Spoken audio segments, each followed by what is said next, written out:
So the question number 71. The wavelength of second line in the Lyman series of atomic hydrogen atomic spectrum is, listen, they're asking you the wavelength. Very simple question. Okay, let us see how we have to solve this one, right? Now, see the Rydberg constant they are given in terms of Rydberg constant only. Second line in the Lyman series, Lyman-Balmer fashion. First line, second line, remember Lyman series N1 is equal to 1. But the second Lyman series, okay, second line in the Lyman series. Let us see that one. We know that nu bar is equal to what? 1 by lambda into 1 by lambda, right? Yeah. That is equal to R into 1 divided by n1 square minus 1 divided by n2 square. ಗೊತ್ತಿದೆ ಅಲ್ವಾ ಇದು? ಯಾ, ಅವರೇ ಹೇಳ್ತಾ ಇದ್ದಾರೆ Lyman series ಅಂದ್ರೆ n1 is equal to 1 ಅಂತ. Second line ಅಂತ ಹೇಳ್ತಾ ಇರೋದು. ಫಸ್ಟ್ ಲೈನ್ ಅಂದ್ರೆ 2 ಆಗುತ್ತೆ, ಸೆಕೆಂಡ್ ಲೈನ್ ಅಂದ್ರೆ 3 ಆಗುತ್ತೆ. ಓಕೆ, ದೇರ್ಫೋರ್ ಇಲ್ಲೇ ಕೊಟ್ಟಿರೋ ಹಾಗೆ n1 ಅನ್ನೋದು 1 ಇರಬೇಕು, ಬಟ್ ಸೆಕೆಂಡ್ ಲೈನ್ ಅಂತ ಕೊಟ್ಟಿರೋದ್ರಿಂದ n2 ಏನಾಗಿರಬೇಕು? That should be 3. ಹಾಗಾದ್ರೆ n1 is equal to 1, n2 is equal to 3. So ಹೀಗೆ ಹೇಳಿ, r into 1 by 1 square minus 1 by 3 square. ಹೌದಲ್ವಾ? ಸೊ ಈಗ ಕರೆಕ್ಟ್ ಸಾಲ್ವ್ ಮಾಡಿದ್ರೆ that's going to become r into ಅದು 1 ಬರುತ್ತೆ. ಸೊ 9, 1 by 3 square ಇದೆ, 9 minus 1 divided by 9. So the answer would be ಏನು ಬರುತ್ತೆ ಹೇಳ್ತೀರಾ? That is equal to 8r divided by 9. So answer will be option A. Okay. Yeah. Next one. The shortest wavelength in hydrogen spectrum of Lyman series when RH is equal to 109678 per centimeter is. Let us see that one. The shortest wavelength ಯಾವುದರಲ್ಲಿ? Lyman series ಅಲ್ಲಿ. ಹಾಗಾದ್ರೆ the shortest wavelength in hydrogen spectrum of Lyman series is given by the formula. ಹೇಗೆ, ಯಾವ formula use ಮಾಡ್ತಾ ಇದೀವಿ? 1 by lambda that is equal to Rydberg constant divided by n square. ನೋಡಿ, Rydberg constant ಎಷ್ಟು ಕೊಟ್ಟಿದ್ದಾರೆ? 10967 divided by Lyman series n ಅಂದ್ರೆ 1 square. That is equal to ಎಷ್ಟು ಬರುತ್ತೆ ನೋಡಿ? 10967 ಬಂದಿರುತ್ತೆ per centimeter. ಹೌದಲ್ವಾ? Lambda per centimetre. ಈಗ ನಿನಗೇನಾದ್ರೂ ಲ್ಯಾಂಬ್ಡಾ ಬೇಕು ಅಂದ್ರೆ lambda is equal to what? 1 divided by 10967 ಅಂತ. ಹೌದಲ್ವಾ? ಸೊ ಇದನ್ನ ಸಾಲ್ವ್ ಮಾಡಿದ್ರೆ ನಿಮ್ಗೆ ಏನ್ ಬರ್ತಾ ಇದೆ ನೋಡಿ? 911.7 into 10 to the power of -10 centimetre ಬಂದಿರುತ್ತೆ. ಅದನ್ನೇನಾದ್ರೂ ಪಿಕೋಮೀಟರ್ ಅಥವಾ ಆಮ್ಸ್ಟ್ರಾಂಗ್ಸ್ ಅಲ್ಲಿ, ಅಲ್ಲಿ ಕೊಟ್ಟಿರೋದೆಲ್ಲ ಆಮ್ಸ್ಟ್ರಾಂಗ್ಸ್ ಅಲ್ಲೇ, 10 to the power -10 ಮೀಟರ್ ಆಗಬೇಕು. ಅವಾಗ ಏನ್ ಬರ್ತಾ ಇದ್ದೀರಾ ನೀವು? 911.7 angstroms. Okay, so option will be D. Formula correct ಆಗಿ ನೆನ್ಪಿಟ್ಕೊಳ್ಳಿ. 1 by lambda is equal to RH divided by n square. Next one. What is the expression of frequency associated with the absorption spectra of the photon? ಕೇಳಿರೋದನ್ನ ನೋಡ್ಬೇಕು. ಹಾಗಾದ್ರೆ absorption spectra ಇದು basically ನಮಗೆ ಗೊತ್ತಿರೋದೇ ಇರೋದ್ರಿಂದ ನಾವೇನ್ ಮಾಡ್ತಾ ಇದೀವಿ? We are directly giving that one. Nu is equal to RH divided by H into 1 divided by NI square minus 1 divided by NF square. F ಅಂದ್ರೆ final state ಅಂತ, I ಅಂದ್ರೆ initial state, where NF is greater than NI. I ಅಂದ್ರೆ initial. Okay, so option B. Next, Bohr's model can explain ಅಂತ ಕೊಟ್ಟಿದ್ದಾರೆ. Correct? The solar spectrum. No. The spectrum of hydrogen molecule. ಹೌದಾ? Correct? No. Spectrum of any atom or ion containing one electron system. ಇದೆ answer. ಹಾಗಾದ್ರೆ Bohr's theory or Bohr's atomic model can explain the system in which there is only one electron. ಒಂದು electron ಅಷ್ಟೇ ಇರಬೇಕು. So option C is the right answer. ಗೊತ್ತಾಯ್ತಾ ಮಕ್ಕಳ? Right. A question number 75 ನೋಡಿ. Question number 75. Which of the following statement do not form a part of Bohr's model of atom? Statement ಗಳನ್ನ correct ಆಗಿ ಓದಬೇಕು. Okay, energy of the electron in the orbitals are quantised. Correct, of course ಇದು correct. The electron in the orbit nearest the nucleus has the lowest energy. Obviously electrons revolve in different orbits around the nucleus. ಇದು ಕೂಡ correct. ಹಾಗಾದ್ರೆ ಉಳ್ಕೊಂಡಿರೋದು ಕೊನೆದು ಇರಬಹುದು. ನೋಡೋಣ. The position and velocity of the electrons in the orbit cannot be determined simultaneously. ಹಾಗಾದ್ರೆ ಈ ಒಂದು particular reaction ಏನಿದೆ ಅಥವಾ ಪರ್ಟಿಕ್ಯುಲರ್ ಸ್ಟೇಟ್ಮೆಂಟ್ ಇದು ಯಾವ್ದು ಬರುತ್ತೆ? Heisenberg uncertainty principle. Uncertainty principle ಅಂತ. ಓಕೆನಾ? ಹಾಗಿದ್ರೆ ಆನ್ಸರ್ ಯಾವ್ದು ಬರುತ್ತೆ? Which is not going to form the model in this one, part of the Bohr's model. 75th is D. Bohr's theory can be applied to which of the following ions ಅಂತ ನೆನ್ಪಿಟ್ಕೊಂಡಿರ್ಬೇಕು. Hydrogen ಇದೆ, correct. Hydrogen like species ಅಂತೆ. Hydrogen, helium, lithium, beryllium. ಕರೆಕ್ಟಾ? Hydrogen ತರ ಆಗ್ಬೇಕು ಅಂತ ಅಂದ್ರೆ ಒಂದೇ ಎಲೆಕ್ಟ್ರಾನ್ ಇರೋದು He+ ಆಗ್ಬೇಕು, Li +2 ಆಗಬೇಕು, Be+3 ಆಗಬೇಕು. ಅರ್ಥ ಆಗ್ತಿದೆಯಾ ಮಕ್ಕಳ? ಹಾಗಿದ್ರೆ ಯಾವ್ದು ಆಗ್ಬೇಕು ಈಗ ಹೇಳಿ? Bohr's theory can be applied only to the system in which there is only one electron. Okay na? ಹಾಗಿದ್ರೆ answer will be Li+2. Okay, next. Bohr's model is not able to account for which of the following ಅಂತ ಯಾವುದನ್ನ ಅದನ್ನ ಹೇಳಿಲ್ಲ ಅಂತ. Stability of the atom, ಸರಿನಾ? Stability of the atom or spectrum of neutral helium atom. Neutral helium ಅಂದ್ರೆ ನೆನ್ಪಿಟ್ಕೋ, neutral helium ಅಲ್ಲಿ He ಅಂತ ತಗೊಂಡ್ರೆ ನ್ಯೂಟ್ರಲ್ ಅಂತ ಕೊಟ್ಟಿದ್ದಾರೆ ಅವರೇ 2 electron system. Energy of free electron at rest, calculation of radii of the stationary state. ಹಾಗಾದ್ರೆ ಯಾವ್ದನ್ನ ಹೇಳಿಲ್ಲ ಅಂತ ಹೇಳೋದಾದ್ರೆ ಯಾವ್ದು ಅಂತ ಹೇಳ್ತೀರಾ? ಬಿ, ಕರೆಕ್ಟಾ? Spectrum of neutral helium atom. But it explains what? He+, but it can't explain this one. Why? Because it is having 2 electrons. Okay na? Right. Next one. If electron, hydrogen, helium and neon nuclei are all moving with the velocity of the light, ಇವೆಲ್ಲವೂ velocity of light ಅಲ್ಲಿ move ಆಗೋಂಗಿದ್ರೆ, then the wavelength associated with these particles are in the order. ನೋಡಿ, ನಮಗೊಂದು formula ಗೊತ್ತಿದೆ, ಕರೆಕ್ಟಾ? Lambda is equal to ಏನಂತೆ? H/m into V. ಹೌದಾ ಮಕ್ಕಳ? Right. ಹಾಗಾದ್ರೆ ಈಗ ನೋಡೋದಾದ್ರೆ ಏನ್ ಬರೀತೀರಾ ನೋಡಿ ಒಂದ್ಸಲ, ಕರೆಕ್ಟಾ? For the same velocity lambda varies inversely with what? The mass of the particle. m ಅಂದ್ರೆ ಮಾಸ್. ಹಾಗಿದ್ರೆ ಆನ್ಸರ್ ಯಾವ್ದು ಬರಬೇಕು?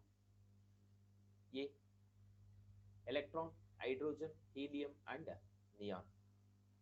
Electron, hydrogen, helium and neon. So option A is the answer. Okay na? Next, the de Broglie wavelength of a tennis ball.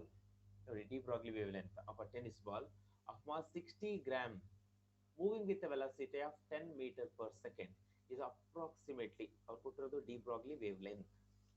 Okay na? Next, ನಮಗೊಂದು formula ಗೊತ್ತು, ಅದನ್ನೇ ಬರ್ಕೊಂಡ್ವಲ್ಲ ಆವಾಗಲೇ. Lambda is equal to H/m into V. H ಅಂದ್ರೆ 6.63 ಅವರೇ ಕೊಟ್ಟಿದ್ದಾರೆ, into 10⁻⁻34 divided by mass ಎಷ್ಟು ಕೊಟ್ಟಿದ್ದಾರೆ? 60 ಇಂಟು ಗ್ರಾಮಲ್ಲಿ ಕೊಟ್ಟಿರೋದ್ರಿಂದ ಕೆಜಿ ಕನ್ವರ್ಟ್ ಮಾಡ್ಕೋಬೇಕು, -3 ಇಂಟು 10 meters. ಕರೆಕ್ಟಾ? B m into V. ಕರೆಕ್ಟಾ? 10. ಸೊ ಎಷ್ಟು ಬರುತ್ತೆ ಅಪ್ರಾಕ್ಸಿಮೇಟ್ಲಿ ಅಂತ ಹೇಳೋದಾದ್ರೆ ನೋಡಿ, -34 -2 ಮತ್ತೆ ಇದು ಡಿವೈಡ್ ಮಾಡಿದ್ರೆ ಎಷ್ಟು ಬರುತ್ತೆ ನೋಡ್ಕೊಳ್ಳುತ್ತೆ. Approximately it's going to be 10⁻33 metre ಅಂತ. 10⁻33 metre. Therefore the answer is option D. ಓಕೆನಾ? Right? Yeah. 80th one. If the energy difference between the ground state of an atom and its excited state is 4.4 into 10⁻⁻4 joules, the wavelength of photon required to produce the transition ಅಂತ ಕೊಟ್ಟಿದ್ದಾರೆ. ಹೇಗೆ ಮಾಡೋದು ಅದನ್ನ? Delta E ಕೊಟ್ಟಿದ್ದಾರಂತೆ, that is equal to how much 4.4 into 10 to the power minus 4 joules ಅಂತ. ಹಾಗಾದ್ರೆ ಕೇಳಿರೋದೇನು, lambda is equal to what ಅಂತ. ನಮಗೆ ಗೊತ್ತಿದೆ lambda is equal to H into c divided by delta E. ಕರೆಕ್ಟಾ? ಈ ಫಾರ್ಮುಲಾ ಗೊತ್ತಿರಬೇಕು. H value 6.626 into 10 to the power minus 34 into c ಅಂದರೆ velocity of the light 3 into 10 to the power of 8 divided by delta E ಎಷ್ಟು ಕೊಟ್ಟಿದ್ದಾರೆ ಅವರು, 4.4 into, ಹೌದಾ? Yes, that is equal to ಎಷ್ಟು ಬರುತ್ತೆ approximately 4.5 into 10 to the power of minus 22 metre ಅಂತ. Okay, ಸ್ವಲ್ಪ ಒಂಚೂರು ಆಲ್ಟರ್ ಮಾಡ್ಕೊಳ್ಳೋಣ ಮಕ್ಕಳ, ಒಂದೇ ಒಂದು ಸೆಕೆಂಡ್. ಇದನ್ನ 22 ಮಾಡ್ತೀರಾ, 12 ಅಲ್ಲ ಅದು 22, 4.52 ಸಮಥಿಂಗ್ ಏನೋ ಬರುತ್ತೆ. ಅದನ್ನೇನು ಮಾಡೋಣಂತೆ, ಜಸ್ಟ್ ಆಲ್ಟರ್ 22 ಆಗಬೇಕು. ಓಕೆ, ಕರೆಕ್ಟೆಡ್ ಕಾಪೀಸ್ ಕಳಿಸ್ಕೊಡ್ತೇನೆ. The mass of photon with a wavelength equal to 1.54 into 10 to the power minus 8 centimeter is ಅಂತ. ಹಾಗಾದ್ರೆ ನಮಗೆ ನೋಡಿ ಇಲ್ಲಿ ಮಾಸ್ ಆಫ್ ಫೋಟಾನ್ ಅಂತ ಕೇಳಿದ್ದಾರೆ. Mass of photon with wavelength lambda ಕೊಟ್ಟಿದ್ದಾರೆ. ಹಾಗಿದ್ರೆ ಫಾರ್ಮುಲಾ ಗೊತ್ತು, lambda is equal to what, H divided by M into V. ಹಾಗಾದ್ರೆ ಅವ್ರು ಕೊಟ್ಟಿರೋದೇನು, ಮಾಸ್ ಇಸ್ ಈಕ್ವಲ್ ಟು ಏನ್ ಬರುತ್ತೆ ಹೇಳ್ತೀರಾ, H divided by V into lambda. ಸರಿನಾ? ಯಾ. ಈಗ ಸಬ್ಸ್ಟಿಟ್ಯೂಟ್ ಮಾಡೋದಾದ್ರೆ ವೆಲಾಸಿಟಿ ಕೊಟ್ಟಿದ್ದಾರೆ, ನಮಗೆ ಗೊತ್ತಿರಬೇಕು ವೆಲಾಸಿಟಿ. ಎಚ್ ವ್ಯಾಲ್ಯೂ ಏನಿರುತ್ತಂತೆ ನೋಡಿ. ವಿ ಅಂದ್ರೆ velocity of the photon, volume ಅಲ್ಲ ಅದು. ಓಕೆನಾ? ರೈಟ್. ಹಾಗಾದ್ರೆ ನೋಡಿ ಎಚ್ ವ್ಯಾಲ್ಯೂ ಎಷ್ಟಿದೆ, 6.626 into 10 to the power of minus 34 divided by ಎಷ್ಟು ಕೊಟ್ಟಿದ್ದಾರೆ, ವಿ ವೆಲಾಸಿಟಿ 1. ಓಕೆ, ಒಂದು ಸೆಕೆಂಡ್, ವಿ ಅಲ್ವಾ velocity of the light, that is equal to 3 into 10 to the power of 8 into lambda ಎಷ್ಟು ಕೊಟ್ಟಿದ್ದಾರೆ, 1.54 into 10 to the power of minus 8 centimetre ಕೊಟ್ಟಿದ್ದಾರೆ. ಅದನ್ನು minus 10 metre ಮಾಡ್ಕೊಂಡಂತೆ. So ಈಗ ಆನ್ಸರ್ ಬರುತ್ತೆ, ಎಷ್ಟು ಬರುತ್ತೆ ಅಂತ ಒಂದ್ಸಲ ಹೇಳಿ ನೋಡೋಣ. ಎಷ್ಟು ಬರಬೇಕು ಆನ್ಸರ್, ಬರಬಹುದು, ಕ್ಯಾಲ್ಕುಲೇಟ್ ಮಾಡಿದ್ರೆ. Therefore mass is equal to ಎಲ್ಲ ಸಬ್ಸ್ಟಿಟ್ಯೂಟ್ ಮಾಡಿದ್ರೆ ಎಷ್ಟು ಬರುತ್ತೆ, 1.4283 into 10 to the power of minus 32 kg ಅಂತ. ಮೈನಸ್ 32 kg ಇದೆಯಾ answer? So option C. Okay, next one. If the Planck's constant h is equal to 6.6 into 10 to the power minus 34 joule second, the de Broglie's wavelength of a particle having the momentum 3.3 into 10 to the power minus 24 kg meter per second will be ಅಂತ ಕೊಟ್ಟಿದ್ದಾರೆ. ಹಾಗಾದ್ರೆ ಇದನ್ನ calculate ಮಾಡೋದಕ್ಕೆ lambda is equal to H divided by P ಅಂತ. ಕರೆಕ್ಟಾ? ಹಾಗಾದ್ರೆ momentum ಕೊಟ್ಟಿದ್ದಾರೆ, H value ಕೊಟ್ಟಿದ್ದಾರೆ. ಸಬ್ಸ್ಟಿಟ್ಯೂಟ್ ಮಾಡ್ತೀರಾ? ಮಾಡಿ. 6.6 into 10 to the power minus 34 divided by 3.3 into 10 to the power minus 24. ಹಾಗಾದ್ರೆ ಎಷ್ಟು ಬರ್ಬೇಕಪ್ಪ, ಅಪ್ರಾಕ್ಸಿಮೇಟ್ಲಿ 10 ಡಿಫರೆನ್ಸ್ ಬರ್ತಾ ಇದೆ. 3 1s 3 2s 2 into 10 to the power minus 10 metre ಅಂತೆ. That is approximately is equal to 2 angstroms. 2 angstroms ಬಂದಿರುತ್ತೆ. ಸರಿಯಾ? Right. So option C. Next 83. The value of Planck's constant is, ನೆನ್ಪಿಟ್ಕೊಳ್ಳಿ, the value of Planck's constant is 6.63. Actually ಅದು 626 ಇರುತ್ತೆ, 63 ಅಂತ ಮಾಡ್ಕೋಬಹುದು, into 10 to the power minus 34 joule second.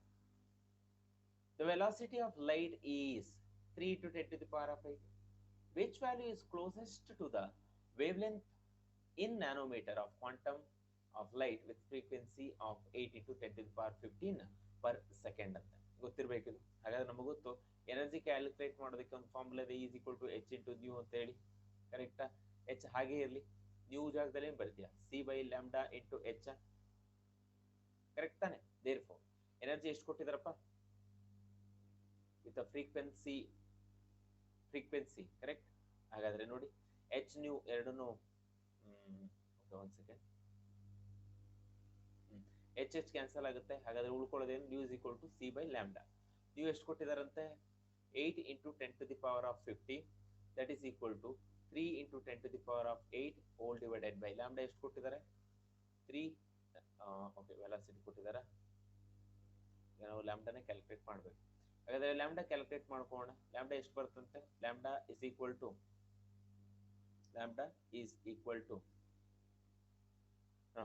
3 into 10 to the power of 8 whole divided by 8 into 10 to the power of 15. So that answer would be approximately 0.37 into 10 to the power of minus 7 ante, ಅಥವಾ 37.5 into 10 to the power of minus 9 meter. Okay, that is approximately equal to, ಯಾವುದಕ್ಕೆ approximate ಮಾಡ್ಕೋಬಹುದು? 4 into 10 to the power of 1, 4 into 10 to the power of 1 nanometre ಅಂತ ಹೇಳ್ಬೋದು. ಕರೆಕ್ಟಾ? S. ಹಾಗಿದ್ರೆ ಇನ್ nanometre ಕೇಳಿದರೆ ಅದಕ್ಕೋಸ್ಕರ ಅಷ್ಟೇ option B will be the right answer. ಓಕೆನಾ ಮಕ್ಕಳ? ಯಾ. The de Broglie wavelength of a car of mass 1000 kg and velocity 36 km is per hour is. ಹಾಗಾದ್ರೆ ನೋಡೋಣಂತೆ, ನಮ್ಗೆ ಗೊತ್ತಿದೆ formula lambda is equal to H divided by M into b. ಹಾಗಾದ್ರೆ h value ಗೊತ್ತು, m value ಗೊತ್ತು, kgs ಅಲ್ಲಿದೆ. ಹಾಗಾದ್ರೆ nu is equal to 36, that is equal to c by lambda ಬಂದಿರುತ್ತಲ್ಲ, ಸಿ ಅಂದ್ರೆ ಎಷ್ಟು? That is nothing but 36 into 10 to the power of 3 whole divided by ಎಷ್ಟು ಬರಬೇಕು? 60 into 60. ಕರೆಕ್ಟಾ? ಆಕ್ಚುಲಿ ಇದನ್ನೇನ್ ಮಾಡ್ತಾ ಇದೀವಿ ಹೇಳಿ, ಕಿಲೋಮೀಟರ್ ಪರ್ ಅವರ್ ಅಂತ. ಓಕೆ, ಹಾಗಾಗಿ ಇದನ್ನ ಚೇಂಜ್ ಮಾಡ್ಕೋಬೇಕು. That is equal to 10 metre per second. Actually sorry, v is equal to ಅಂತ ಹಾಕೊಂಡಿರೋಣ. V is equal to then 10 metre per second ಬಂದಿರುತ್ತಂತೆ. ಸೊ ಲ್ಯಾಂಬ್ಡಾ ಈಗ ಬೇಕು ಅನ್ನೋದಾದ್ರೆ ಎಚ್ ವ್ಯಾಲ್ಯೂ ಎಷ್ಟಿದೆಯಪ್ಪ? 6.626 into 10 to the power of minus 34 whole divided by, ಇನ್ನು ಉಳ್ಕೊಂಡಿರೋದೇನು ಉಳ್ಕೊಳ್ತಾ ಇದೆ? Lambda is equal to ಆದ್ಮೇಲೆ divided by 10 to the power of 3 into 10, that is equal to 10 to the power of 3 ಯಾಕೆ ತಗೊಂಡೆ? 1000 kg ಇದೆ. That is equal to approximately ಎಷ್ಟು ಬರುತ್ತೆ ಅಂತ ತಗೊಂಡ್ರೆ 6.6 into 10 to the power of minus 38 meter. ಸರಿಯಾ? minus 38 meter. ಹಾಗಾದ್ರೆ ಯಾವ್ದು ಬರ್ತಾ ಇದೆ? ಆಪ್ಷನ್ ಬಿ ನ, right? Yeah. Heisenberg uncertainty principle can be explained as, it's a fact based question, delta x into delta p is greater than or equal to h by 4 pi. Okay, Heisenberg uncertainty principle is applicable to ಅಂತ ಇದೆ. ಯಾವುದಕ್ಕೆ apply ಆಗುತ್ತೆ ಅಂತ ಒಂದ್ಸಲ ಹೇಳಕ್ಕಾಗತ್ತಾ? Heisenberg uncertainty principle while moving only. ಹಾಗಾದ್ರೆ any moving object ಅಂತ, velocity and position cannot be determined, ಅಥವಾ momentum and position cannot be determined simultaneously ಅಂತ ಹೇಳಿರ್ತಾರೆ. Then 87th ನೋಡಿ, the position of both an electron and helium atom is known within 1 nanometer. Further, the momentum of the electron is known with 5 to 10 to the power minus 26 kg per meter second. ಹಾಗಾದ್ರೆ the minimum uncertainty in the measurement of the momentum of the helium atom is ಅಂತ ಕೊಟ್ಟಿದ್ದಾರೆ. ಹಾಗಾದ್ರೆ ನೋಡ್ತಾ ಬರೋಣಂತೆ, ಅನ್ಸರ್ಟೈನಿಟಿ principle ಅಂತ ಬಂದ್ರೆ ಸಾಕು, delta x into delta p is equal to what? H by 4 pi ಅಂತ. ಹಾಗಾದ್ರೆ ನೋಡೋಣ, as this delta x position, delta x for electron and helium is almost same. Therefore, momentum of electron and helium will also considered as what? Same. Momentum ಅದೆಲ್ಲ same ಇರುತ್ತಲ್ಲ ಎರಡಕ್ಕೂ. ಅರ್ಥ ಆಗ್ತಿದೆಯಾ? ಅದು ಯಾವುದಕ್ಕೆ equal ಆಗಿರುತ್ತಪ್ಪ ಅಂತ ಕೇಳಿದ್ರೆ ಅವ್ರು ಕೇಳಿರೋದು moment of helium atom. Momentum ಇದ್ರದ್ದು ಎಷ್ಟಿದೆಯೋ ಎಲೆಕ್ಟ್ರಾನ್ದು ಅಷ್ಟೇ ಇರಬೇಕಾ? ಕರೆಕ್ಟ್ ತಾನೆ? ಅಪ್ರಾಕ್ಸಿಮೇಟ್ಲಿ ಎಷ್ಟು ಬರುತ್ತೆ ನೋಡಿ, that is equal to 5 into 10 to the power minus 26 ಏನು ಕೊಟ್ಟಿರ್ತಾರೆ? ಕೆಜಿ ಮೀಟರ್ ಪರ್ ಸೆಕೆಂಡ್ ಅಂತ. ಸೊ ಆಪ್ಷನ್ ವುಡ್ ಬಿ, ಹೇಳ್ತೀರಾ? Correct, option D. Next 88th question. Uncertainty in position of an electron, mass ಕೊಟ್ಟಿದ್ದಾರೆ, moving with velocity of 300 metre per second accurate up to 0.001% will be ಅಂತ ಕೇಳಿದ್ದಾರೆ. ಹಾಗಾದ್ರೆ ಅವ್ರು ಕೊಟ್ಟಿರೋದನ್ನ ಒಂದು ಕಡೆ ಬರ್ಕೊಂತ ಹೋಗೋಣಂತೆ. ಏನ್ ಕೊಟ್ಟಿದಾರಪ್ಪ ಅವರು? ಮಾಸ್ ಆಫ್ ದ ಎಲೆಕ್ಟ್ರಾನ್ ಕೊಟ್ಟಿದ್ದಾರೆ 9.1 ಇಂಟು 10⁻³ ಎಸ್ ನೋಡ್ತಾ ಹೋಗಿ. ME ಅಂತಂದ್ರೆ ಏನಂತೆ? ಮಾಸ್ ಆಫ್ ಎಲೆಕ್ಟ್ರಾನ್ ಅಂತ. ಮಾಸ್ ಆಫ್ ಎಲೆಕ್ಟ್ರಾನ್ -3 ಕರೆಕ್ಟಾ? ಮಾಸ್ ಯಾವುದು kgs ಅಂತ ಅಂದ್ಕೊ. -31 ಇರಬೇಕು, ಕರೆಕ್ಟ್, -31. ಅದೇ ತರ H ವ್ಯಾಲ್ಯೂ ಕೂಡ ಕೊಟ್ಟಿದ್ದಾರೆ, ನಮಗೆ ಗೊತ್ತಿದೆ. ಹಾಗಾದ್ರೆ delta V is equal to ಎಷ್ಟು ಬರ್ತಾ ಇದೆ? Correct, 300 into 0.001 whole divided by 100 whole divided by 100, that is equal to 0.003 meter per second. ಹಾಗಾದ್ರೆ ಫ್ರಮ್ ದ ಅನ್ಸರ್ಟೈನ್ ಪ್ರಿನ್ಸಿಪಲ್ ಅಂದ್ರೆ ಹೈಸೆನ್ಬರ್ಗ್ ಅನ್ಸರ್ಟೈನಿಟಿ ಪ್ರಿನ್ಸಿಪಲ್ ಅಂತ ಹೇಳುವಾಗ delta v is equal to 300 into 0.00. Okay, ಒಂದು second. Heisenberg reaction ಬರೀತಾ ಇದೀವಿ. Heisenberg uncertainty principal use ಮಾಡ್ಕೊಂಡು ಬರೆದಿರ್ತೀವಲ್ಲ. ಹಾಗಾದ್ರೆ ನಮಗೊಂದು ಫಾರ್ಮುಲಾ ಗೊತ್ತು. Delta X is equal to 6.626 into 10⁻⁻34 divided by, ಕರೆಕ್ಟಾ? ಏನು ಉಳ್ಕೊಂಡಿದೆ ನೋಡಿ, 4 into 3.14 into 0.003 into ಡಿನಾಮಿನೇಟರ್ ಬರ್ತಾ ಇದ್ದೀನಿ 9.1 into 10⁻⁻31. ಹಾಗಾದ್ರೆ ಅಪ್ರಾಕ್ಸಿಮೇಟ್ ವ್ಯಾಲ್ಯೂ ಬಂದು 1.92 into 10⁻⁻2 ಮೀಟರ್ ಇದೆ. So the answer would be, ಹೇಳ್ತೀರಾ, option A. Next,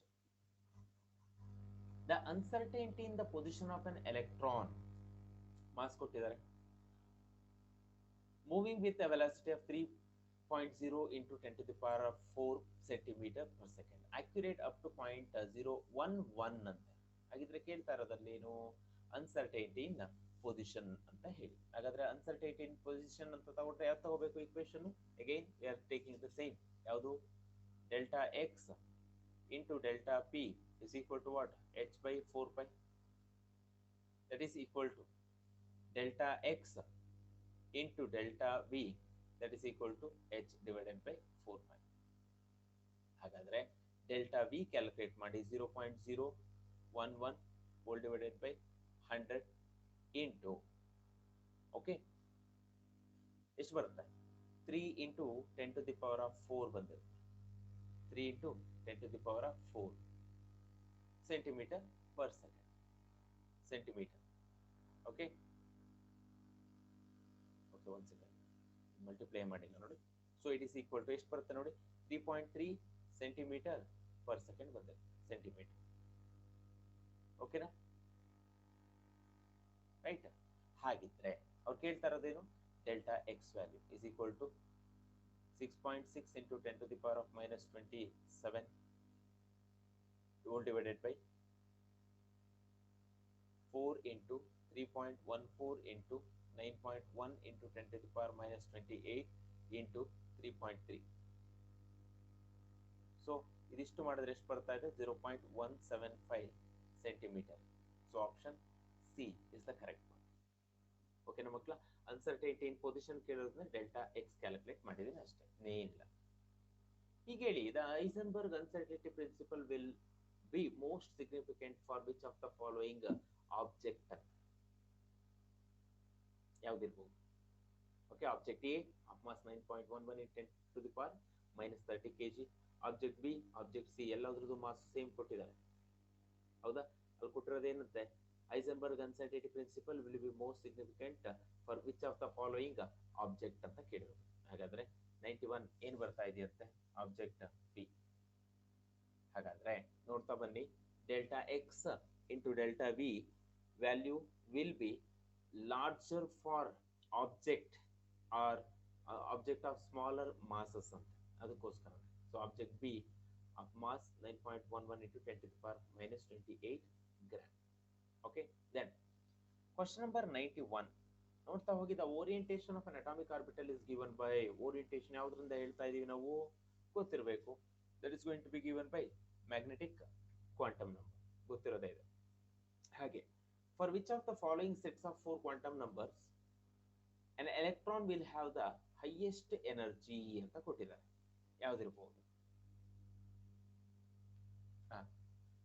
highest energy ಅವ್ರು ಕೊಟ್ಟಿರೋದು for which of the following sets of 4 quantum numbers an electron will have the highest energy ಅಂತ. ಯಾಕೆ ಹೇಳಿ? ಈ ಸಬ್ಶೆಲ್ಗಳಿದೆ ನೋಡಿ, ಸಬ್ಶೆಲ್ ಯಾವ್ದಪ್ಪ? ಯಾವ ತಗೊಂಡ್ಲಿ? 3D 4D 4P 4S. ಇವೆಲ್ಲ ಆರ್ಬಿಟಲ್ಸ್ಗಳು ಏನಂತೆ energy will be almost nearly same ಇರುತ್ತಂತೆ. ಹಾಗಿದ್ಮೇಲೆ ಹೈಯೆಸ್ಟ್ ಎನರ್ಜಿ ಗೊತ್ತಿರಬೇಕು ನಮಗೆ. N+L ರೂಲ್ ನ ಅಪ್ಲೈ ಮಾಡ್ತಾ ಇದೀವಂತೆ. N+L ರೂಲ್ ಆ ಬೇಸಿಸ್ ಮೇಲ್ಗಡೆ ಯಾವುದು ಬರುತ್ತೋ ಅದೇ ಆನ್ಸರ್. ಹೇಳ್ತೀರಾ? So 92 the answer will B correct. So option B. Next, which of the following sets of quantum numbers is correct for an electron in 4f orbitals? Next, which are okay, ಅದರಲ್ಲಿ n is equal to 4, a is equal to 3, m is equal to +1, s is equal to +1. ಹಾಗೆ ನೋಡ್ತಾ ಹೋಗಿ ಯಾವ್ದು ಬರ್ತಾ ಇದೆ? 4f orbital ಅಂತ. 4f orbital ಹೇಳ್ತೀರಾ? 4 n is equal to ಎಷ್ಟು ಬಂದಿರುತ್ತಲ್ಲಿ? 4 ಬಂದಿರುತ್ತೆ. ಓಕೆ, ಹಾಗೆ ಎಲ್ ವ್ಯಾಲ್ಯೂ ಏನಿರುತ್ತಂತೆ? ಓಕೆ, ಒಂದು ಚಿಕ್ಕದೊಂದು ಎ ಅಂದ್ರೆ ಅಜಿಮುಥಲ್ ಕ್ವಾಂಟಮ್ ನಂಬರ್ ಅಂತ ಹಾಕಿದ್ದಾರೆ. That is nothing but L also. A value ಎಷ್ಟಿರ್ಬೇಕಂತಪ್ಪ? A should be less than that one. ನೆನ್ಪಿಟ್ಕೊಂಡಿರ್ಬೇಕು. -3 ಇಂದ ಹಿಡ್ಕೊಂಡು 0 ಇಂದ ಹಿಡ್ಕೊಂಡು +3 ವರೆಗೂ ಹೋಗಿರುತ್ತಾ. ಹಾಗೆ ಎಸ್ ವ್ಯಾಲ್ಯೂ ಕೂಡ ಕೊಟ್ಟಿದ್ದಾರಂತೆ ಅವರು. That is equal to +or-½ ಅಂತೆ. ಎಸ್, ಹಾಗಿದ್ರೆ ಯಾವ್ದು ಬರ್ತಾ ಇದೆ ನೋಡಿ? ಆಪ್ಷನ್ ಎ ಬರಬೇಕು. ಓಕೆನಾ? Right. Which is the correct orbital designation of an electron with the quantum number n is equal to 4, n is equal to 4, a is equal to 3 ಅಥವಾ l is equal to 3, m is equal to -2 and s is equal to +½ ಅಥವಾ -½ ಅಂತ ತಗೊಳ್ತಾರೆ. ನೆನ್ಪಿಟ್ಕೊಂಡಿರ್ತೀರಾ? Right. Of an electron with the quantum numbers ಅಂತ ಕೊಟ್ಟಿದ್ದಾರೆ. ಹಾಗಾದ್ರೆ n is equal to 4 ಅಂದ್ರೆ n is equal to 4, l is equal to 3 ಅಂದ್ರೆ that is 4f orbital.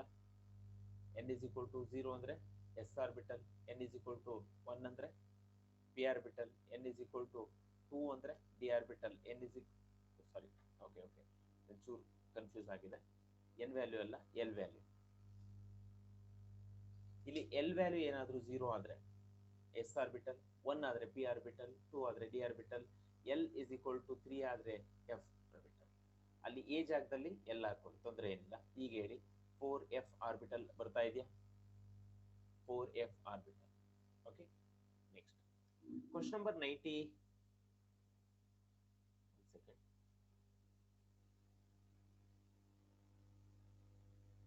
Okay, question number actually ಇದು ಕ್ವೆಶ್ಚನ್ ನಂಬರ್ 94 ಆಗಬೇಕಿತ್ತು. ಕ್ವೆಶ್ಚನ್ ನಂಬರ್ 94 ಇದು.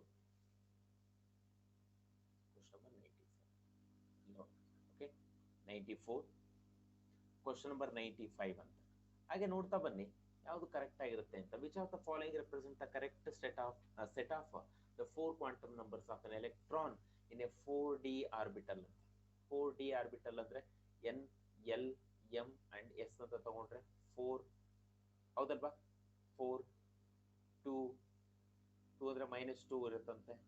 Okay, ಹಾಗೇನೆ -2 ಇದ್ರೆ ಎಷ್ಟು ಬಂದಿರುತ್ತೆ? -2 ಇಂದ +2 ವರೆಗೂ ಎಲ್ ವ್ಯಾಲ್ಯೂ 0 ಇನ್ಕ್ಲೂಡ್ ಆಗಿರುತ್ತೆ. ಓಕೆ, ಹಾಗಾದ್ರೆ ಇಲ್ಲಿ ಕೊಟ್ಟಿರೋದು 4 ಕ್ವಾಂಟಮ್ ನಂಬರ್ಗಳದ್ದು ವ್ಯಾಲ್ಯೂ ಕೇಳಿದಾರಂತೆ. ಹಾಗಾದ್ರೆ ಆಪ್ಷನ್ ಏನ್ ಬರ್ತಾ ಇದೆ ನೋಡಿ? Option B. ಯಾಕೆ? n is equal to 4, l is equal to 2. ಈ m ವ್ಯಾಲ್ಯೂ ಅನ್ನೋದು ಒಂದು ಕಡಿಮೆ ಇರುತ್ತಂತೆ. ದಟ್ಸ್ ವೈ ಒಂದೇ ಒಂದು ಎಲೆಕ್ಟ್ರಾನ್ ಇದೆ, +or-½ ಯಾವ್ದು ಬೇಕಾದ್ರೂ ಆಗಿರ್ಬೋದು. So option B. Next, the total number of electrons that can be accommodated in all the orbitals having principal quantum number 2, principal quantum number 2 and azimuthal quantum number 1 is ಅಂತ ಎಷ್ಟು electron ನ fill ಮಾಡ್ತೀರಾ ಅಲ್ಲಿ ಮಾಡಬಹುದು ಅಂತ ಹೇಳಿ. n is equal to ಅಥವಾ azimuthal quantum number is equal to 1 ಅಂದ್ರೆ ನೋಡು n is equal to 2 ಅಂತೆ, l is equal to 1 ಅಂತ. ಹಾಗಾದ್ರೆ ಏನ್ ಬರಬೇಕು? 2 p ಆರ್ಬಿಟಲ್ ಬರಬೇಕಾ? 2 p ಆರ್ಬಿಟಲ್ ಅಂತಂದ್ರೆ total number of boxes will be 3. Total ಎಷ್ಟು ಎಲೆಕ್ಟ್ರಾನ್ ಅಕಾಮಡೇಟ್ ಮಾಡಬಹುದು ಅಲ್ಲಿ? 6 electron. Therefore option C is the correct one. Okay na makla? Yeah. Shall move to the next one. For azimuthal quantum number A is equal to 3, the maximum number of electrons will be azimuthal quantum number ಎಲ್ಲಿರುತ್ತೆ, ಎಷ್ಟಿರುತ್ತೋ ಓಕೆನಾ ನೋಡಂತೆ. For an azimuthal quantum number A is equal to 3 ಅಂತ ಕೇಳಿದ್ದಾರೆ. A is equal to 3 ಅಂದ್ರೆ ಏನಂತೆ? That is F orbital. F orbital ಅಲ್ಲಿ ಎಷ್ಟು ಎಲೆಕ್ಟ್ರಾನ್ ಅಕಾಮಡೇಟ್ ಮಾಡಬಹುದು? 14. So answer will B this one. ನೋಡ್ಕೋಬೇಕು. Next 98. Which of the following is not permissible arrangement of electrons in an atom ಅಂತ? ಯಾವುದು correct ಆಗಿ suit ಆಗಲ್ಲ ಅಲ್ಲಿ ಅಂತ ಹೇಳಿ ಹೇಳ್ತೀರಾ? ನೋಡೋಣ ಹೇಳಿ. A n is equal to 5, l is equal to 3 ಕಡಿಮೆ ಇದೆ, ಕರೆಕ್ಟ್ ಇದೆ, ಅದು ಸರಿ ಹೋಗುತ್ತೆ. ಹೇಳ್ತೀರಾ ಈಗ?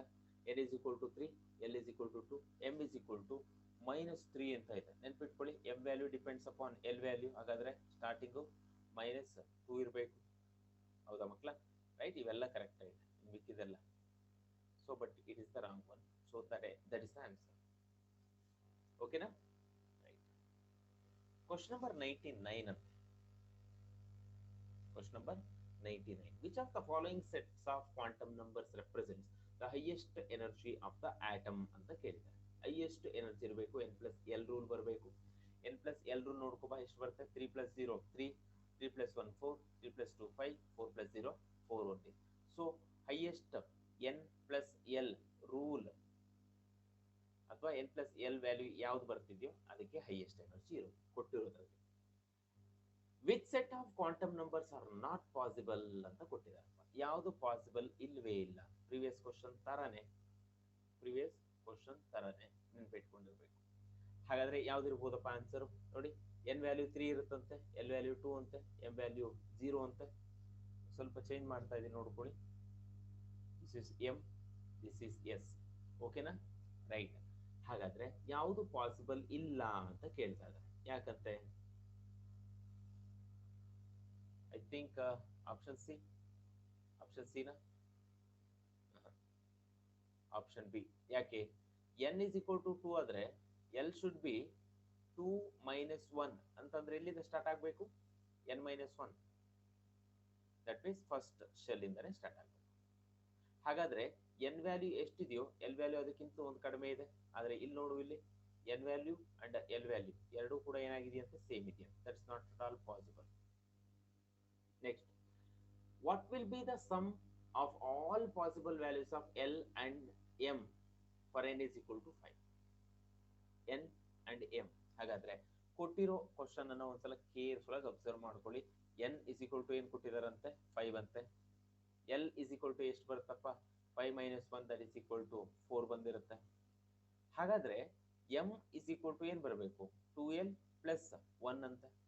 that is equal to 2 into 4, that is equal to 2 into 4 plus 1 ಅಷ್ಟೇ. m ಅಲ್ವಾ? 1 that is equal to ಎಷ್ಟು ಬರ್ತಾ ಇದೆಯಪ್ಪ? 2 4 8 plus 1 ಅಂದ್ರೆ 9 ಬರ್ತಾ ಇದೆ. ಹಾಗಾದ್ರೆ ನೋಡ್ತಾ ಬನ್ನಿ. sum of the value of m and sorry m ಅಲ್ಲ ಅದು, ಹೌದಲ್ವಾ? wait, sum of the values of L and M that is equal to ಎಷ್ಟು ಬರ್ತಾ ಇದೆ ನೋಡಿ? 9 plus 4 ಬರ್ತಾ ಇದೆ, that is 13. Okay, right? So option B is the answer. ಸರಿ ಮಕ್ಕಳ, ರೈಟ್. ಹಾಗೆ ನೋಡಿ ಕ್ವಶನ್ ನಂಬರ್ 12 ಅಂತೆ, the follow 102, the following quantum numbers are possible for how many orbitals ಅಂತ. ಎಷ್ಟು ಆರ್ಬಿಟಲ್ಸ್ ಗೆ correct? n is equal to 3, l is equal to 2, m is equal to plus 2 ಅಂತ, plus 2. ಓಕೆನಾ? ಹಾಗಿದ್ರೆ ನೋಡ್ತಾ ಬನ್ನಿ, ಕ್ವಾಂಟಮ್ ನಂಬರ್ಸ್ ಅನ್ನ ಅವರೇ ಕೊಟ್ಟಿದಾರಂತೆ. n is equal to 3, l is equal to 2, m is equal to plus 2 ಅಂತ. ಹಾಗಾದ್ರೆ ಸ್ಪಿನ್ ಕ್ವಾಂಟಮ್ ನಂಬರ್ ಏನಾಗಿರ್ಬೋದು? ಪ್ಲಸ್ ಆರ್ ಮೈನಸ್ ಹಾಫ್ ಆಗಿರ್ಬೋದು. ಕರೆಕ್ಟ್? ಅವರೇ ಕೊಟ್ಟಿದಾರಲ್ಲ ಅದಕ್ಕೇನೆ. ಹಾಗಾದ್ರೆ ಅದು 3D ಆರ್ಬಿಟಲ್ ಆಗಿರುತ್ತಂತೆ. 3D orbital ಆಗಿರುತ್ತಂತೆ. ಅದರಲ್ಲಿ XY and 3D x2 y2 ಆಗಿರಬಹುದು. ಯಾವ್ದಾದ್ರು ಒಂದು ಆಗಿರಬಹುದು ಅಂತ ಹೇಳ್ತಾ ಇದ್ದೆ. ಕರೆಕ್ಟಾ?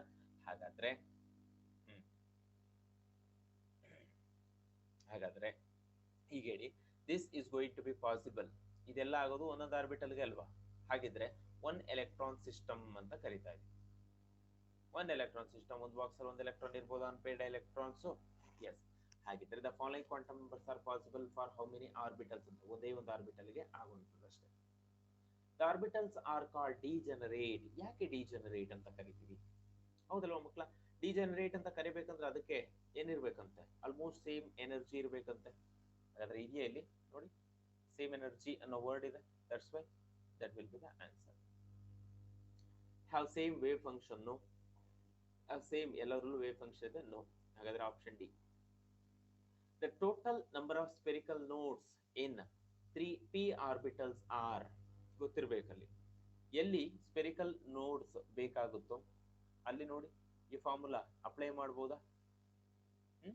ಹಾಗಾದ್ರೆ ನೋಡಿ, ನಂಬರ್ ಆಫ್ ರೇಡಿಯಲ್ ನೋಡ್ಸ್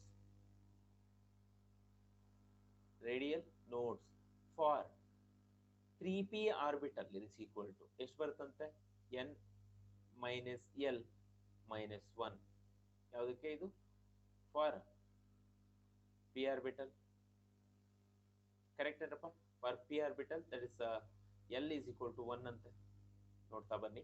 ಹಾಗಾದ್ರೆ ಯಾವ್ದು ಬರ್ತಾ ಇದೆ? 104. ಕರೆಕ್ಟ್. ನಂಬರ್ ಆಫ್ ನೋಡ್ಸ್ ಇಷ್ಟು ಬಂದಿದೆ ಅಂದ್ರೆ ಒಂದೇ ಒಂದು ಇರಬೇಕು, ಒಂದೇ ಇರೋದಲ್ಲಿ spherical nodes. Which of the following graph correspond to one node ಅಂತೆ. ಒಂದೇ ಒಂದು ನೋಡ್ ಇರಬೇಕು. ನೋಡ್ ಅಂದ್ರೆ ದ ಎಂಟಿ ಸ್ಪೇಸ್ ಇರಬೇಕು ಅಷ್ಟೇ.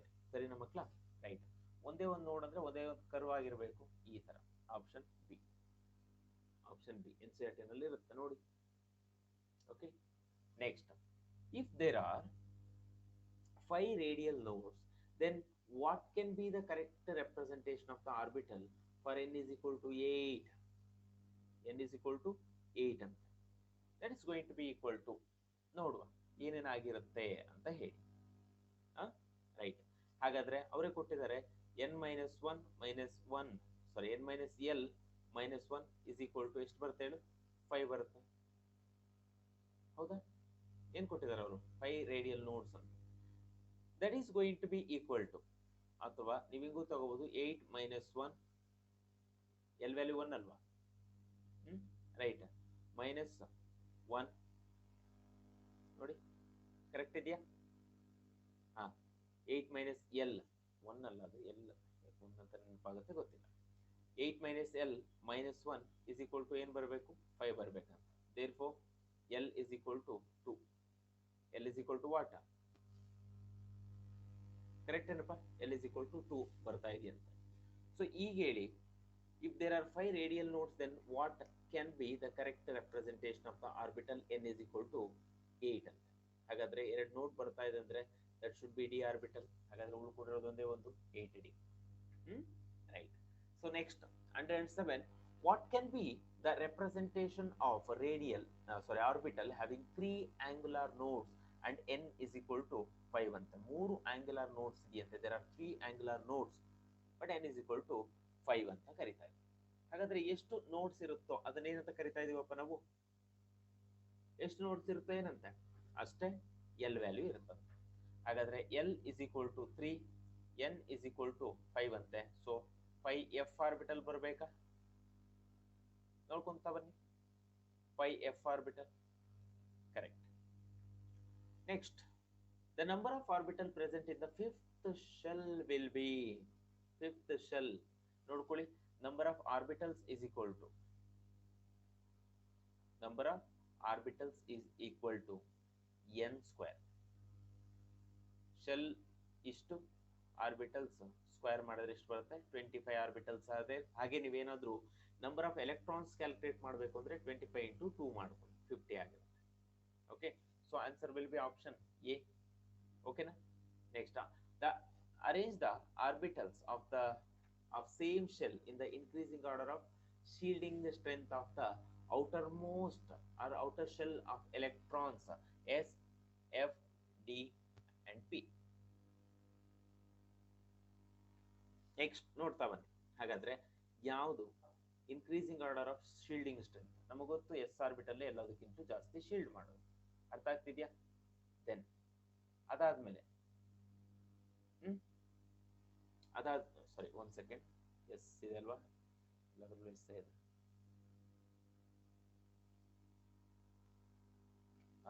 ಸೈಜ್ ಕಡಿಮೆ ಆಗ್ತಾ ಹೋದ್ರೆ ಶೀಲ್ಡಿಂಗ್ ಜಾಸ್ತಿ ಆಗ್ತಾ ಹೋಗುತ್ತೆ.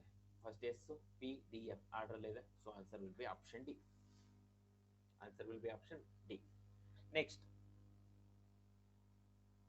which of the following is not correct for electronic configuration or electron distribution in the ground state? Ground state ಅಲ್ಲಿ ಯಾವುದು ಕರೆಕ್ಟ್ ಅಲ್ಲ ಅಂತ ನಮಗೆ ಗೊತ್ತು. ಹಂಟ್ಸ್ ರೂಲ್ ಏನ್ ಹೇಳುತ್ತೆ?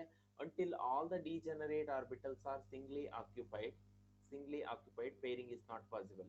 ಇಲ್ಲೆಲ್ಲ ಖಾಲಿ ಬಾಕ್ಸಸ್ ಇದೆ, ಪೇರಿಂಗ್ ಆಗಿಲ್ಲ ಇನ್ನೂ. ಹಾಗಾದ್ರೆ ಯಾವ್ದು ಬರ್ಬೇಕಂತೆ? ಎಲ್ಲವೂ ಕೂಡ wrong.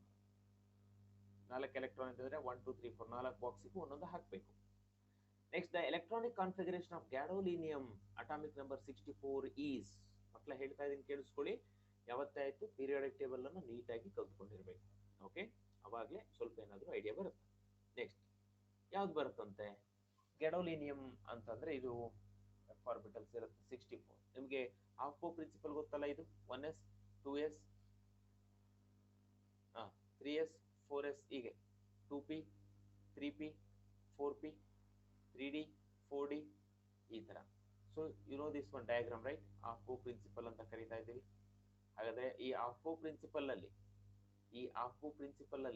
First line first complete ಮಾಡು, ಆಮೇಲೆ second line, third line, fourth line, fifth line ಅಂತ.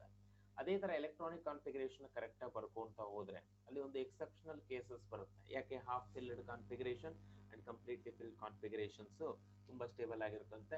ಇಲ್ಲಿ ಎಫ್ ಆರ್ಬಿಟಲ್ ಅನ್ನೋದು ಹಾಫ್ ಫಿಲ್ಡ್ ಆಗಿರೋದ್ರಿಂದ ಇದು ಸ್ಟೇಬಲ್ ಆಗುತ್ತೆ when compared to others. Then the order of filling of electrons in the orbitals of an atom will be. ನೋಡಿ, ಇಷ್ಟೊತ್ತು ಅದನ್ನೇ ಹೇಳಿತ್ತು. ಹಾಗಾದ್ರೆ ಫಸ್ಟ್ ಯಾವ ಆರ್ಬಿಟಲ್ ಬರುತ್ತೆ, ಆಮೇಲೆ ಯಾವ ಆರ್ಬಿಟಲ್ ಅಂತ. ಮೊದಲು 4s orbital, 3d 4p 5s 4d. Correct ಮಕ್ಕಳ? therefore it is going to be option B. Option B. ಯಾಕೆ? ಅಲ್ಲಿ n+l ರೂಲ್ಗಳನ್ನು ಕೂಡ ಅಪ್ಲೈ ಮಾಡ್ತಾ ಇದ್ದೇವೆ. The number of d electrons retained in Fe+2 ion is. ಎಷ್ಟು ಅನ್ಪೇಯ್ಡ್ ಎಲೆಕ್ಟ್ರಾನ್ ಅಥವಾ D electron retain ಆಗಿರುತ್ತೆ Fe+2 state ಅಲ್ಲಿ? Fe ಅಂತ ತಗೊಂಡ್ರೆ ನೋಡ್ಕೊಳ್ಳಿಪ್ಪ, atomic number 26, 26. Correct?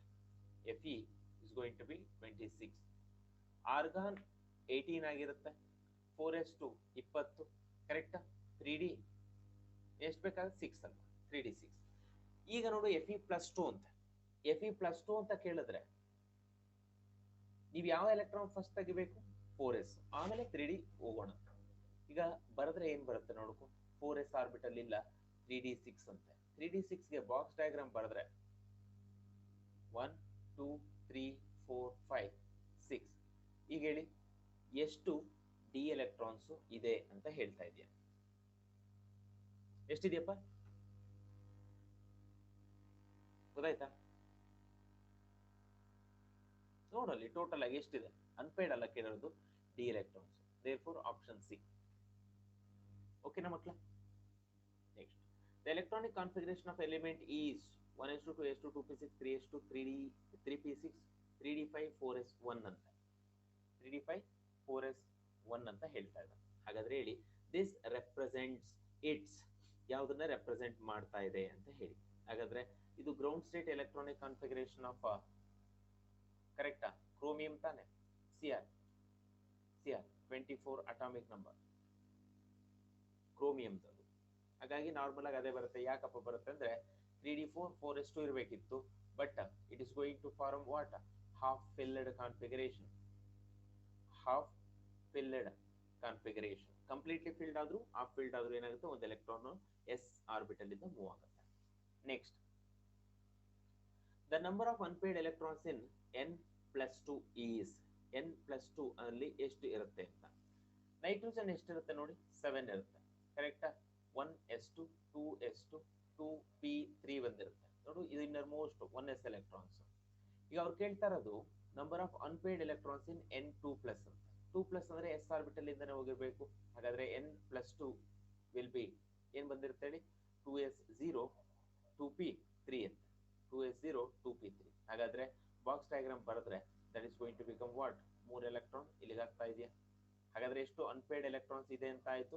That is going to be equal to what? +2 ಅಲ್ವಾ? Okay, 1 second. 2s2 2p3 +2. ಯಾ, so 115 ಯಾವ್ದು ಬರ್ತಾ ಇದೆ ನೋಡಿ. +2 ಅಂತಂದ್ರೆ 2px1 ಇರುತ್ತೆ. Okay, right. ಇದು ಸ್ವಲ್ಪ ಕನ್ಫ್ಯೂಸ್ ಆಗಿದೆ, ಒಂದ್ಸಲ ನೋಡ್ಕೊಳ್ಳಿ. ಇಲ್ಲಿ ಮರ್ತ್ಬಿಟ್ಟೆ ನಾನು. ಓಕೆ ಓಕೆ ಓಕೆ, 2p3 ಇದೆ.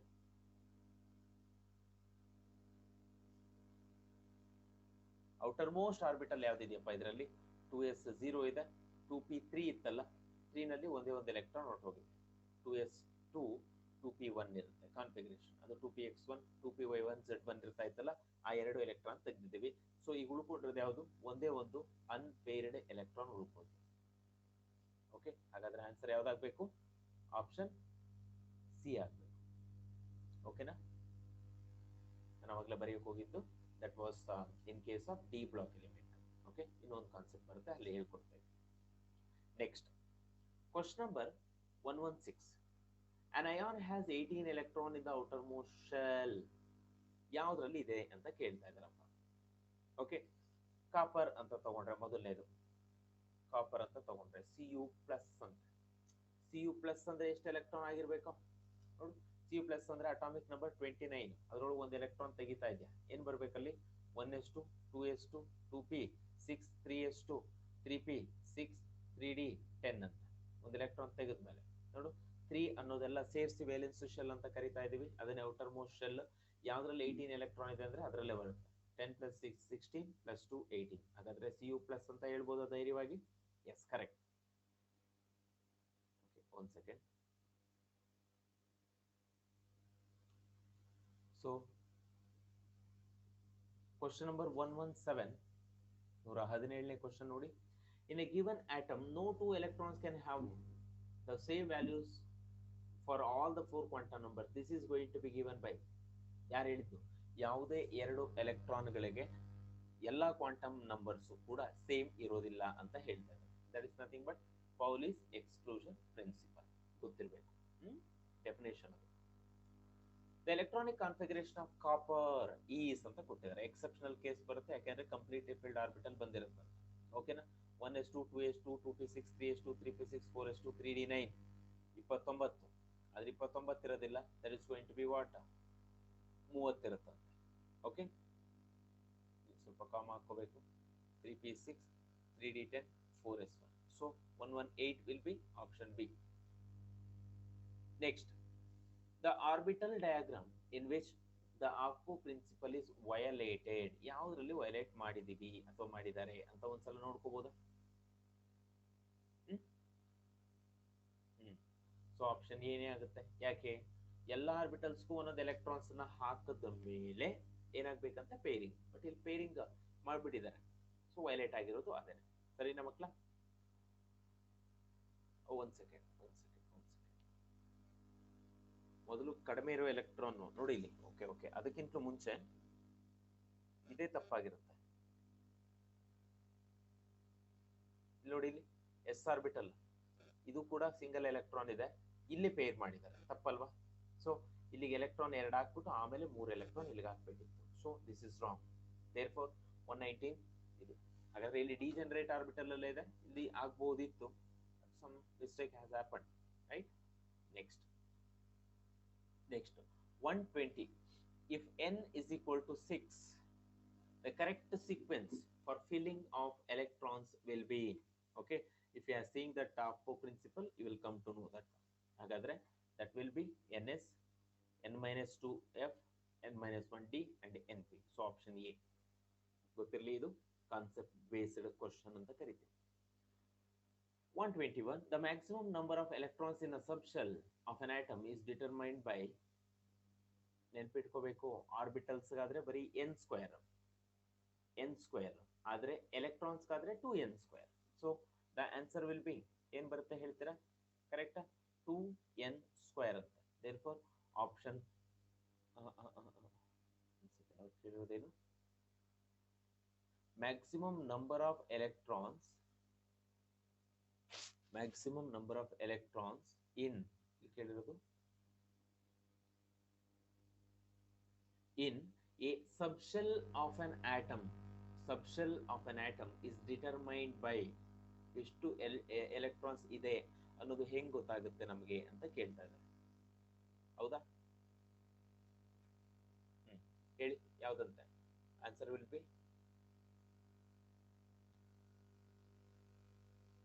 ಯಾ.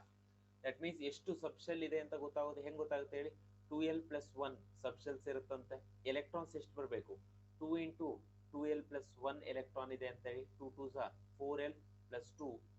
ಈ ಫಾರ್ಮುಲಾ ಯೂಸ್ ಮಾಡ್ಕೊಂಡು ಏನ್ ಮಾಡ್ತಾ ಇದೀವಿ, ಆ ಪರ್ಟಿಕ್ಯುಲರ್ ಸಬ್ಶೆಲ್ ಅಲ್ಲಿ ಎಷ್ಟು ಎಲೆಕ್ಟ್ರಾನ್ಸ್ ಇದೆ ಅನ್ನೋದನ್ನ ನಾವು ಕ್ಯಾಲ್ಕುಲೇಟ್ ಮಾಡ್ತಿದೀವಿ. ಸೊ ಪೂರ್ತಿಯಾಗಿ ಎಲೆಕ್ಟ್ರಾನ್ಸ್ ಎಷ್ಟಿದೆ ಅನ್ನೋದು ಬೇರೆ, ಬಟ್ ಇಲ್ಲಿ ಹೇಳ್ತಾ ಇರೋದು ಆ ಪರ್ಟಿಕ್ಯುಲರ್ ಸಬ್ಶೆಲ್ ಅಲ್ಲಿ ಅಂತ ಅಷ್ಟೇ. ಅದಕ್ಕೆ ಕ್ವಶನ್ ನೋಡಿ ಒಂದ್ಸಲ ನೀಟಾಗಿ ಓದ್ಕೋಬೇಕು ಕ್ವಶನ್ ಅನ್ನೋದು. ಅದಕ್ಕೆ ಯೂಶಲ್ ಆಗಿ ಏನ್ ಮಾಡ್ತಿದೀವಿ, 2n ಸ್ಕ್ವೇರ್ ಅಂತ ಹೇಳ್ಬಿಡ್ತೀವಿ ಎಲೆಕ್ಟ್ರಾನ್ಸ್ ಆದ್ರೆ, ಅಥವಾ ಬರೀ ಆರ್ಬಿಟಲ್ ಆದ್ರೆ ಬರೀ n ಸ್ಕ್ವೇರ್ ಅಂತ ತಗೊಳ್ತೀವಿ.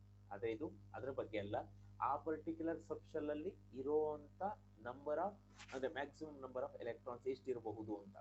So that is going to be 2l+1 orbital ಇರುತ್ತಂತೆ. ಹಾಗಾದ್ರೆ ಒಂದೊಂದು ಸಬ್ಶೆಲ್ ಅಲ್ಲಿ ಅದೇ ಅಷ್ಟು ಸಬ್ಶೆಲ್ ಇರುತ್ತಂತೆ. ಅಷ್ಟು ಸಬ್ಶೆಲ್ ಅಲ್ಲಿ ಒಂದೊಂದ್ರಲ್ಲಿ 2 ಎಲೆಕ್ಟ್ರಾನ್ ಅಂದ್ರೆ ಎಷ್ಟಾಗಬೇಕು? 2 into 2l+1 ಆಗಿರುತ್ತೆ. Next 122. The correct order of increasing energy of atomic orbitals is ಹೇಳ್ತೀರಾ ಮಕ್ಕಳ? ಮೊದಲೇ ಯಾವ್ದು ಬರಬೇಕು? ಆಫ್ಕೋ ಪ್ರಿನ್ಸಿಪಲ್ ನ ಯೂಸ್ ಮಾಡಿಕೊಂಡು ಬರೀಬೇಕಾಗುತ್ತೆ. ಅದಕ್ಕೆ ಅದನ್ನ ಸ್ವಲ್ಪ ಪ್ರಾಕ್ಟೀಸ್ ಮಾಡ್ತಾ ಹೋಗಿ. So option will B 5b, 6s, 4s, 5d. ಓಕೆನಾ ಮಕ್ಕಳ? ರೈಟ್. ನೆಕ್ಸ್ಟ್ ಆಫ್ಕೋ ಪ್ರಿನ್ಸಿಪಲ್ ಯೂಸ್ ಮಾಡಲೇಬೇಕು. ಅಲ್ಲಿ n+l ರೂಲ್ ಬೇರೆ ಬರುತ್ತೆ, ಎಲ್ಲ ಅಪ್ಲೈ ಮಾಡಬೇಕದು. n+l ರೂಲ್ ಅನ್ನ ಅಪ್ಲೈ ಮಾಡ್ತಾ ಹೋಗಿ. ಇಲ್ಲಿ n 5 ಬರುತ್ತೆ, l ಬಂದ್ಬಿಟ್ಟು 2 1 ಬರ್ತಾ ಇದೆ. n+l ರೂಲ್ ಓಕೆ ನೋಡಿ ಒಂದ್ಸಲ ಗೊತ್ತಾಗುತ್ತೆ. Next, for which element the valence electrons will be present in the highest energy orbital ಅಂತ. ಹೈಯೆಸ್ಟ್ ಎನರ್ಜಿ ಆರ್ಬಿಟಲ್ ಹೇಳ್ತೀರಾ? ಹೈಯೆಸ್ಟ್ ಎನರ್ಜಿ ಆರ್ಬಿಟಲ್ ಯಾವುದು ಅಂತ? Valence electron, lithium 3 atomic number. ಇದೆಲ್ಲ ಕೆಳಗೆ ಬರ್ಬೇಕು ಆಕ್ಚುಲಿ. ಇಲ್ಲಿ ಲಿಥಿಯಂ 3 ನೋಡಿ ಈ ತರ ಇರಬೇಕು elements. Lithium 3, sulphur 16, calcium 20, scandium 21 ಅಂತ ನೋಡಿ ಮಕ್ಕಳ. ಈ ಲಿಥಿಯಂ ಅಲ್ಲಿ ಎಲೆಕ್ಟ್ರಾನಿಕ್ ಕಾನ್ಫಿಗರೇಷನ್ ಬರ್ಕೊಳ್ಳಿ, ಯಾವ ಆರ್ಬಿಟಲ್ ಅಲ್ಲಿ ಇರುತ್ತೆ ನೋಡ್ಕೊಳ್ಳಿ. Lithium atomic number is equal to 3 ಅಂತ ಹೇಳಿದ್ದಾರೆ, 1s2 2s1. ಅದೇ ತರ ಸಲ್ಫರ್ ತಗೊಂಡ್ರೆ, ಕರೆಕ್ಟಾ? ಸಲ್ಫರ್ ತಗೊಂಡ್ರೆ 16 ಇದೆಯಂತೆ. That is going to be 1s2 2s2 2p 6 10 ಆಯ್ತಾ? ರೈಟ್. ಇನ್ನೆಷ್ಟು ಬೇಕು? 6. 2p6 3s2 3p2 3s2 3p2 ಅಂದ್ರೆ ಅದೇನಂತ ಎಷ್ಟು ಆರ್ಬಿಟಲ್ ಏನಲ್ಲ. ನೆಕ್ಸ್ಟ್ ಕ್ಯಾಲ್ಸಿಯಂ 20 ಅಂತೆ ಅಟಾಮಿಕ್ ನಂಬರ್, ರೈಟ್. ಆರ್ಗಾನ್ ಇರುತ್ತೆ 4s2 20 ಆಗೋಯ್ತು. ಸ್ಕ್ಯಾಂಡಿಯಂ ಎಷ್ಟಾಗುತ್ತೆ? 4s2 3d1 ಅಂತ ಗೊತ್ತಿರಬೇಕು. ಯಾವ ಎಲಿಮೆಂಟಿಗೆ ವೇಲೆನ್ಸ್ ಶೆಲ್ ಅಲ್ಲಿರೋ ಎಲೆಕ್ಟ್ರಾನು ಹೈಯೆಸ್ಟ್ ಎನರ್ಜಿ ಆರ್ಬಿಟಲ್ ಅಲ್ಲಿ ಇರುತ್ತೆ, ಹಾಗಾದ್ರೆ ಆರ್ಡರ್ ವೈಸ್ ಬಂದ್ರು 3dನೇ, ಕರೆಕ್ಟಾ? ಹಾಗಾಗಿ this will be the answer, option D. ಸರಿನಾ? Okay. Which of the following electronic configuration of D orbital will have the highest affinity for gaining an electron, ಯಾವುದರಲ್ಲಿ ಜಾಸ್ತಿ ಇರುತ್ತೆ ಅಂತ. ಹೈಯೆಸ್ಟ್ ಅಫಿನಿಟಿ ಅಂತ ಹೇಳಿದ್ರೆ ಅದೊಂದೇ ಒಂದು ಎಲೆಕ್ಟ್ರಾನ್ ತಗೊಂಡ್ಬಿಟ್ರೆ ಸ್ಟೇಬಲ್ ಆಗಿಬಿಡ್ಬೇಕು, ಅಥವಾ ಎಷ್ಟು ಇನ್ನು ಸ್ಟೇಬಲ್ ಆಗೋಕೆ ಎಷ್ಟು ಕಮ್ಮಿ ಆಗುತ್ತೋ ಅಷ್ಟು ಎಲೆಕ್ಟ್ರಾನ್ ತಗೋಬೇಕು. ಹಾಗಾದ್ರೆ ಇದು ಸ್ಟೇಬಲ್ ಆಗೋದಕ್ಕೆ ಎಷ್ಟು ಬೇಕು? ಅಟ್ಲೀಸ್ಟ್ 2 ಎಲೆಕ್ಟ್ರಾನ್ಸ್ ಬೇಕು. ಇದಕ್ಕಾದ್ರೆ 3 ಎಲೆಕ್ಟ್ರಾನ್ಸ್, ಇದಕ್ಕಾದ್ರೆ 4 ಎಲೆಕ್ಟ್ರಾನ್ಸ್, ಇದಕ್ಕೆ ಒಂದೇ ಒಂದು ಎಲೆಕ್ಟ್ರಾನ್. ಹೀಗೆ ಹೇಳಿ ಯಾವ್ದಾದ್ರು ಒಂದು ಎಲೆಕ್ಟ್ರಾನ್ ಹಾಕಿದ್ರೆ ಸಾಕು. ಒಂದು ಎಲೆಕ್ಟ್ರಾನ್ ಹಾಕಿದ್ರೆ ಬೇಗ ತಗೊಳ್ಬೇಕು. ಯಾಕೆ? Because to attain the stability. ಇಲ್ಲಿ ಆಲ್ರೆಡಿ 9 ಎಲೆಕ್ಟ್ರಾನ್ಸ್ ಇದೆ, ಪ್ಲಸ್ 1 ಎಲೆಕ್ಟ್ರಾನ್ ಆದ್ರೆ 10 ಎಲೆಕ್ಟ್ರಾನ್ ಆಗೋಗುತ್ತೆ. ಡಿ ಆರ್ಬಿಟಲ್ದು ಕೆಪಾಸಿಟಿ 10 ಇರೋದ್ರಿಂದ ಇನ್ನೊಂದೇ ಒಂದು ಎಲೆಕ್ಟ್ರಾನ್ ಬೇಕಿರುತ್ತೆ ಇದಕ್ಕೆ. ಅದಕ್ಕೆ ಎಲೆಕ್ಟ್ರಾನ್ ಕಂಡ್ರೆ ತುಂಬಾ ಇಷ್ಟ ಇದಕ್ಕೆ. That means affinity is going to be very high ಅಂತ. ಓಕೆ ಮಕ್ಕಳ, ಇದಿಷ್ಟಾಗಿತ್ತು ಸ್ಟ್ರಕ್ಚರ್ ಆಫ್ ಆಟಮ್ ಬಗ್ಗೆ. ಓಕೆ, ಮುಂದಿನ ಚಾಪ್ಟರ್ ಜೊತೆನಲ್ಲಿ ಮತ್ತೆ ಇನ್ನೊಂದು ಕ್ಲಾಸಲ್ಲಿ ಭೇಟಿಯಾಗೋಣ. Okay, thank you. ಅಲ್ಲಿವರೆಗೂ ಓದ್ತಾ ಇರಿ, ಚೆನ್ನಾಗಿ ಕಲ್ತ್ಕೋಬೇಕು. ಸರಿನಾ ಮಕ್ಕಳ? Okay, have a nice day.